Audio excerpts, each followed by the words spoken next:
So for me, when I start thinking of a cocktail, I think of obviously spirit first, whether it be gin, rum, tequila, whiskey, bourbon. You picking those notes out of there and you kind of build on that. Or when I'm talking to guests, like, hey, tell me what you like. Do you like floral? Do you like citrus, fruity?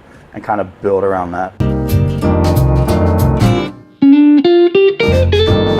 People are like, I'm not a gin fan, so we sneak a gin cocktail on them. They don't even know, and they try it. That's really good. What's in it? Like, it's gin. They're like, I don't taste the gin.